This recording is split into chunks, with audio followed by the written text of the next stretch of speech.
Assalamualaikum warahmatullahi wabarakatuh. Saya Qaimatul Husnia dengan NIM 2018 906011629. Di perbandingan pendidikan kali ini membahas tentang dimensi kehidupan masyarakat dan penyelenggaraan sistem pendidikan. Upaya peningkatan mutu pendidikan oleh semua bangsa di dunia, termasuk Indonesia, berangkat dari adanya keprihatinan mereka akan mutu pendidikan yang masih rendah. Persoalan rendahnya mutu pendidikan misalnya yang terjadi di Indonesia disebabkan antara lain oleh mutu dan distribusi tenaga kependidikan yang kurang memadai, kurangnya sarana dan prasarana pendidikan, kurikulum yang kurang sesuai dan lingkungan belajar yang tidak mendukung. Fasli Jalal dan Dedi Supriyadi 2001. Ideologi sebagai salah satu faktor intangible memiliki pengaruh luar biasa dalam penyelenggaraan pendidikan di suatu bangsa. Melalui ideologi atau cita-cita sosial tersebut, penyelenggaraan pendidikan baik yang ada di jalur sekolah maupun luar sekolah ingin dikembangkan dan ditingkatkan mutunya untuk dapat memainkan peran-peran yang diharapkan. Misalnya, apakah peran legitimasi atau peran reformasi dari keberadaan lembaga pendidikan. Peran legitimasi dalam arti bahwa proses pendidikan dapat melestarikan atau melanggengkan formasi sosial yang ada.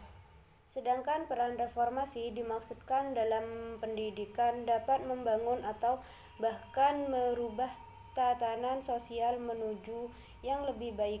Kedua peran pendidikan tersebut beserta seluk-beluk penyelenggaraan pendidikan di suatu bangsa sangat dipengaruhi oleh ideologi memilikinya.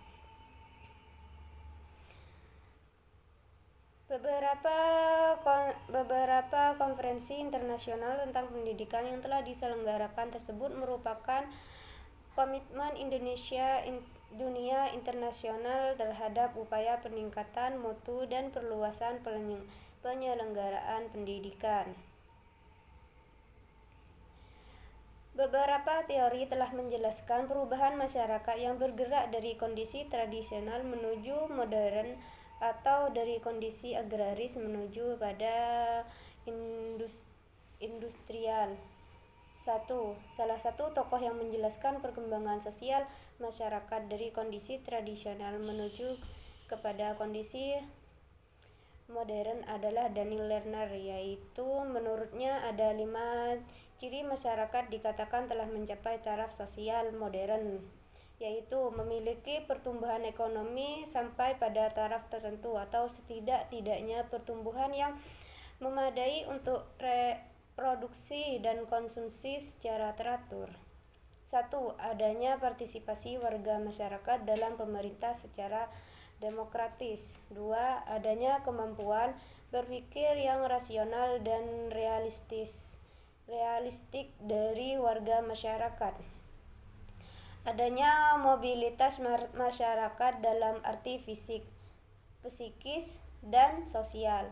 Adanya transformasi pengetahuan, kecakapan, dan keterampilan kepada warga masyarakat sehingga mereka mampu berfungsi secara efektif dalam tatanan masyarakat. Menurut Ronald Inglehart 1997, tumbuhnya masyarakat menjadi masyarakat modern berhubungan erat dengan perubahan nilai kultural yang berawal dari sistem nilai yang dimiliki sebelumnya.